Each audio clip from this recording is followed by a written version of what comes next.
রাজনীতি বন্ধ করো, সাম্প্রদায়িক রাজনীতি বন্ধ করো, হিন্দু মুসলমানের মধ্যে ভাগ ভাগ করা নাশ চলিব, হিন্দু মুসলমানের মধ্যে ভাগ ভাগ করা নাশ চলিব, গরিব মানুষ উচ্ছেদ করা নাশ চলিব,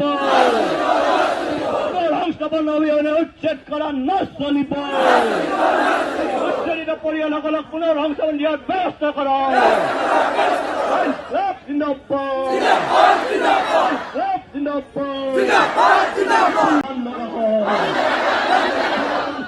উচ্ছেদ বন্ধ ৰাখো,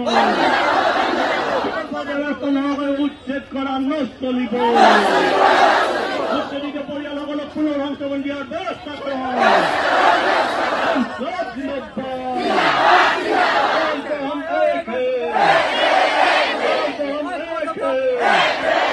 উচ্ছেদ বন্ধ ৰাখো, উচ্ছেদিত পৰিয়ালসকলক পুনৰ সংস্থাপন দিয়াৰ ব্যৱস্থা করো।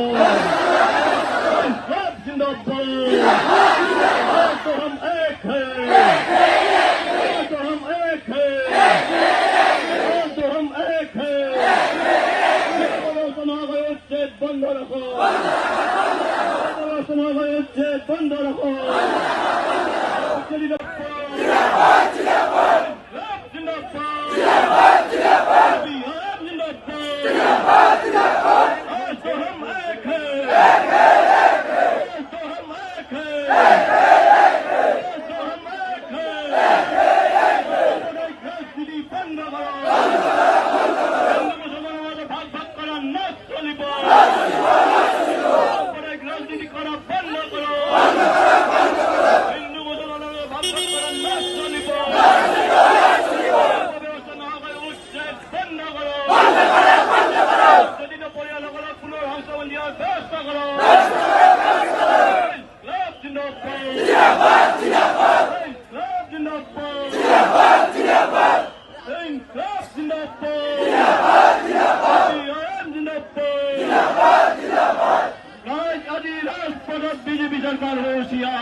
বিকল্প ব্যৱস্থা নকৰাকৈ জনে মনে উচ্ছেদ কৰাক আমি কেতিয়াও সমৰ্থন নকৰোঁ।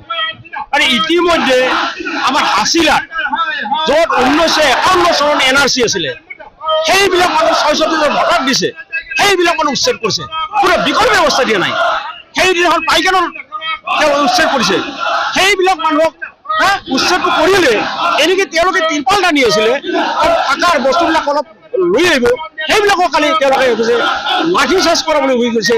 আমি কৈছো যে আপোনালোকে বিকল্প ব্যৱস্থা দিয়ক, আপোনালোকে পাছত উচ্ছেদ কৰক। এতিয়া আমি দেখিছো যে এই চৰকাৰে আজি আদানী আম্বানীক মাতি দি আছে, অথচ আমাৰ গৰীব মানুহক উচ্ছেদ কৰি আছে, তেওঁলোকক উদ্যোগ স্থাপনৰ কাৰণে নীতি আছে। এইটো কোন চৰকাৰৰ নীতি? গতিকে আমি বিচাৰিছো যে আমাৰ ভাৰতীয় নাগৰিক আছে, যদি বিদেশী আছে আপোনালোকে খেলি দিয়ক, আমাৰ ক'ব লগা নাই। কিন্তু বিকল্প ব্যৱস্থা নকৰাকৈ আমি বিচাৰিছো। আৰু লগতে আমি কৈছো যে তেওঁলোকে ফৰেষ্টৰ মাটি গৈছে, ৰেভিনিউৰ মাটি গৈছে, আমি কৈছো যে নহয়, ফৰেষ্ট আৰু ৰেভিনিউ যৌথভাৱে জৰীপ কৰক, জৰীপ কৰি ফৰেষ্টৰ সীমা ঠিক কৰক, ৰেভিনিউৰ সীমা নিৰ্ধাৰণ কৰক, কৰি তাৰপিছত আপোনালোকে ফৰেষ্টৰ মাটি কৰক। আৰু তাত থকা মানুহবিলাক তেওঁলোকে কৈছে যে চৰত যাওক, চৰত গৈছে ক'ত? সেই মানুহবিলাক যে মাটিত পানীত বনৰ তলত সেই মানুহবিলাক ক'ত আছে? তাতে আজি চৰকাৰে গৰাখহনীয়া আপোনাৰ বন্ধ কৰাৰ কাৰণে যিটো ব্যৱস্থা সেইটোতো কৰা নাই।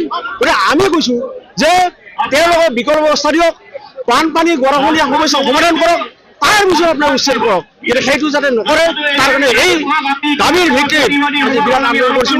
আজি এই আন্দোলন জৰিয়তে চৰকাৰক আমি আহ্বান জনাইছো যে আপোনালোকে জনমত ৰাইজৰ জনমত সন্মান জনাই এই ধৰণৰ উচ্ছেদ অনতিবিলম্বে বন্ধ কৰাৰ কাৰণে দাবী জনাইছো। যদিও কৈছে বনাঞ্চল খালী কৰিব, কিন্তু পুঁজিপতি বনাঞ্চলত খাতি কৰিব আৰু পুঁজিপতি দিব।